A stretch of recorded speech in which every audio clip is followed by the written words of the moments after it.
When the Me-262 first screamed through European skies in 1944, American pilots didn't just see a new plane. They saw the future. Sleek, silver, and impossibly fast, it looked more like a rocket than a fighter. But here's what nobody tells you about that first encounter. The pilot who reported it wasn't believed.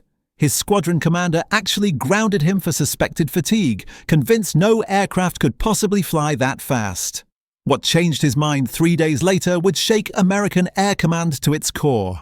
By autumn 1944, the United States Army Air Forces had grown comfortable with their dominance over European skies. The P-51 Mustang ruled the air, German fuel supplies were dwindling, and Allied bomber formations struck targets with increasing impunity. Then came the 28th of September, near Arnhem. Lieutenant Urban Drew was escorting bombers when he spotted two aircraft unlike anything he'd seen before.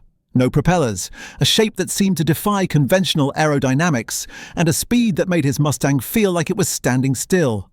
But before we understand what Drew witnessed that day, we need to know what American intelligence had been whispering about for months, rumors of a German jet program that seemed too advanced to be real. The whispers had started as early as 1943. British and American intelligence officers had intercepted German communications referencing Project 1065, a mysterious fighter program that mentioned turbine engines and unprecedented speeds. Most Allied analysts dismissed it as propaganda, or at best, a desperate experimental project that would never see combat. The Germans were losing the war. Surely they couldn't be developing technology this revolutionary whilst their cities burned. Yet reconnaissance photographs began showing unusual aircraft at Luftwaffe test facilities. Long, slim fuselages, wings mounted differently, no propeller nacelles. Something was happening, but what American command didn't realize was that they were already 6 months behind the reality. The Me-262 Schwalbe had actually entered limited operational service in July 1944, though Hitler's insistence on converting it to a bomber had delayed fighter deployment. Powered by two Junkers Umo 004 turbojet engines, it could reach speeds of 540 miles per hour, nearly 100 miles per hour faster than the fastest Allied fighters. Its armament was devastating, 430mm Mk108 cannons that could shred a B-17 with a 2-second burst. On paper, it was untouchable. But paper specifications don't win wars, and the Me-262 carried secrets that would only emerge through blood and wreckage. Secrets that American pilots would discover the hard way. The first confirmed American encounter came not from a fighter pilot, but from a bomber crew over Munich. The B-17's tail gunner, Sergeant Joseph Harlick, watched in disbelief as what he later described as a silver dart slashed through their formation, destroyed 2 bombers in seconds, and vanished before a single defensive gun could track it. His combat report noted something chilling. The jet's approach was so fast that the standard defensive tactics, the tight formations, the coordinated fire patterns meant nothing. It was there, it fired, and it was gone. By the time you saw it, you were already dead or lucky. Yet despite this terrifying debut, American fighter pilots weren't panicking. They were calculating. Within days of the first encounters, debriefings revealed a pattern. The Me-262 was fastest in level flight and gentle maneuvers, but it bled energy quickly in hard turns. Its jet engines were revolutionary, but they took nearly 15 seconds to spool up from idle to full thrust. A lifetime in combat. And most tellingly, Me-262 pilots seemed reluctant to engage in prolonged dogfights. They struck and ran. American tactical officers began developing counter-strategies, but implementing them required something nobody wanted to admit. They needed to lose more aircraft to gather more data. The question became, who would volunteer to be bait? Before that answer came, something unexpected happened that would change everything. On 7th October 1944, Lieutenant Drew found himself in exactly the wrong place, at exactly the right time. Whilst escorting bombers near Osnabrück, he spotted 2 Me-262s taking off from an airfield below. They were vulnerable, engines at low power, wheels still retracting and climbing slowly. Drew dove. His wingman followed. In that single engagement, they destroyed both jets before they could reach combat speed. Drew's combat report was clinical, but between the lines, American intelligence officers recognized something profound. The Me-262 wasn't invincible. It was merely misunderstood. Its weaknesses weren't in the aircraft itself, but in how it had to operate.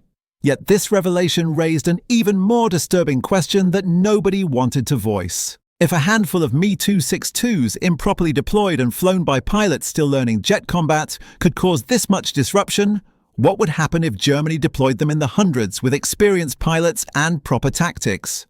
American planners ran the numbers, and the results were sobering. A force of just 300 Me-262s, properly coordinated, could potentially halt daylight bombing operations over Germany. Bomber losses would become unsustainable. The entire strategic air campaign, the backbone of Allied plans to cripple German industry, would collapse.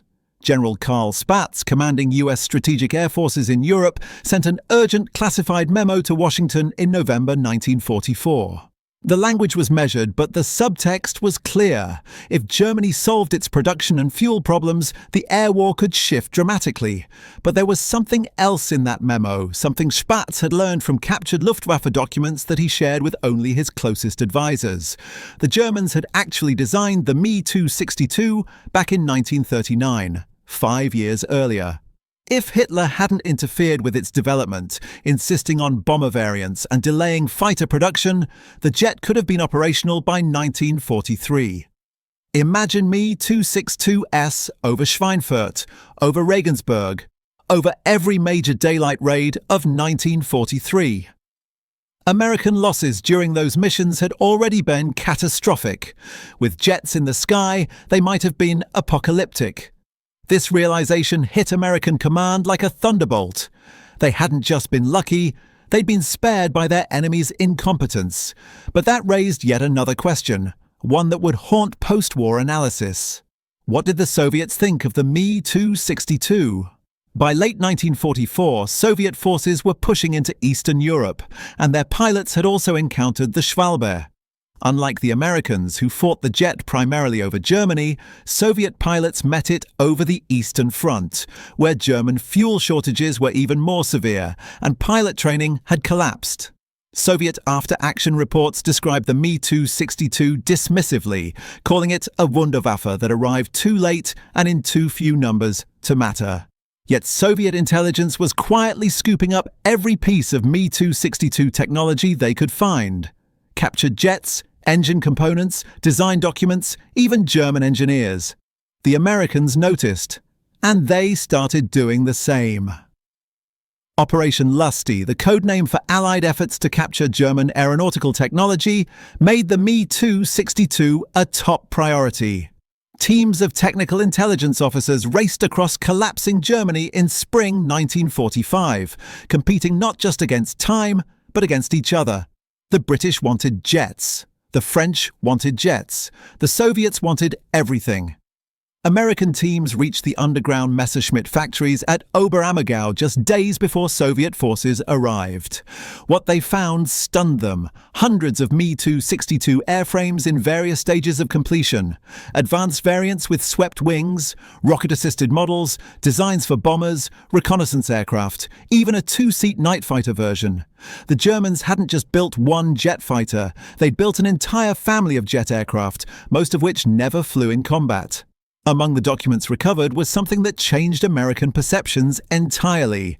German test pilots had pushed the Me-262 to its absolute limits.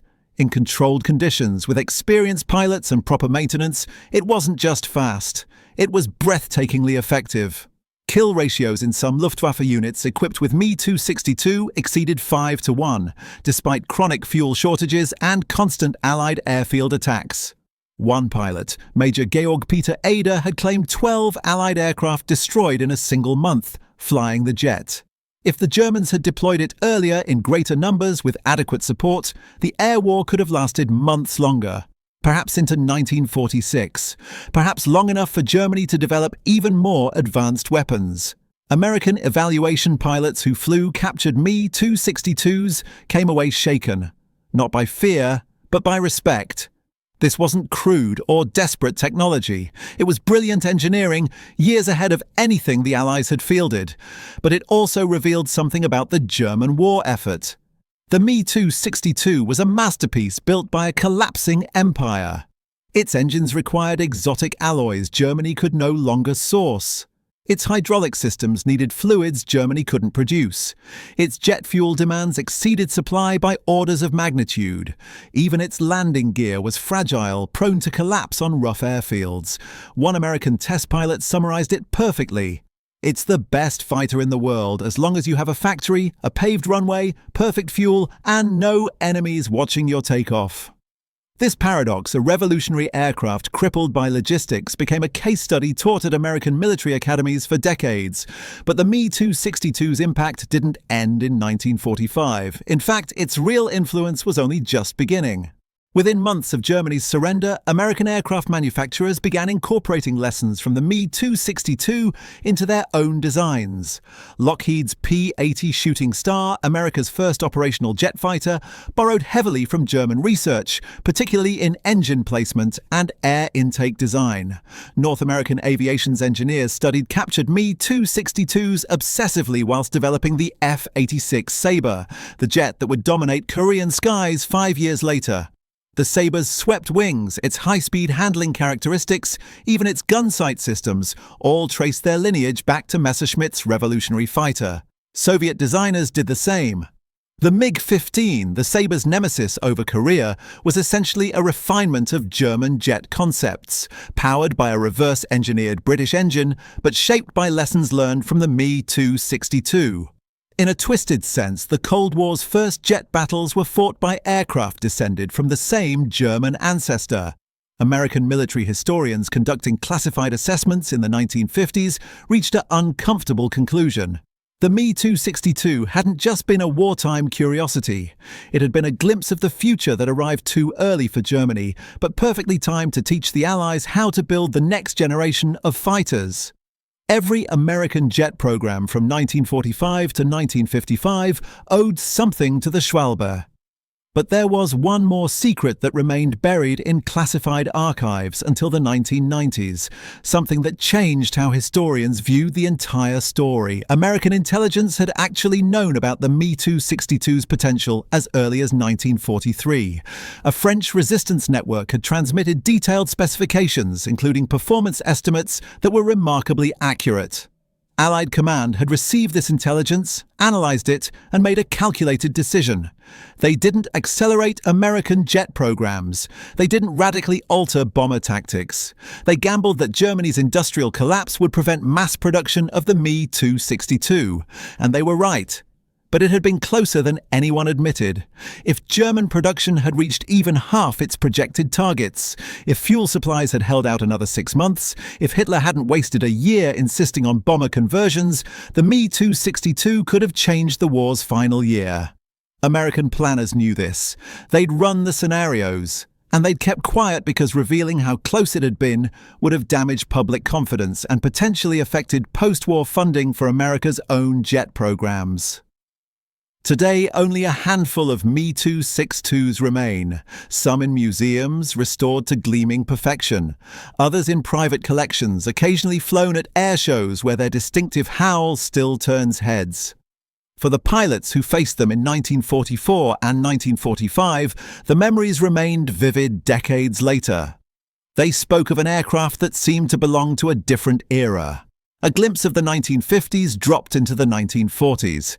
They described the strange mix of fear and fascination it inspired, and almost universally they expressed quiet relief that they'd faced it too late and in too few numbers to matter. The Me-262's legacy isn't measured in victories or defeats. It's measured in the transformation it sparked. It proved that jet propulsion wasn't science fiction, but operational reality. It demonstrated that speed could overcome almost every other tactical disadvantage. And it taught both sides that the future of aerial combat would be fought at speeds and altitudes where the old rules no longer applied. In American Air Force museums, restored Me-262s sit near F-86 Sabres and early F-4 Phantoms, a visual timeline of how one revolutionary aircraft influenced everything that followed. The Schwalbe didn't win the war for Germany, but it won the argument about what came next. So what did America truly think of the Me-262? From disbelief to panic, then to cold admiration, and finally to something more complex. Recognition that they'd faced a masterpiece built by a dying empire. Respect for the engineering brilliance that created it, relief that circumstances had prevented it from reaching its full potential, and determination to ensure that in the next conflict they would be the ones fielding the revolutionary technology, not racing to counter it. The Me-262 was Germany's last great fighter, but in many ways it became America's first lesson in the jet age.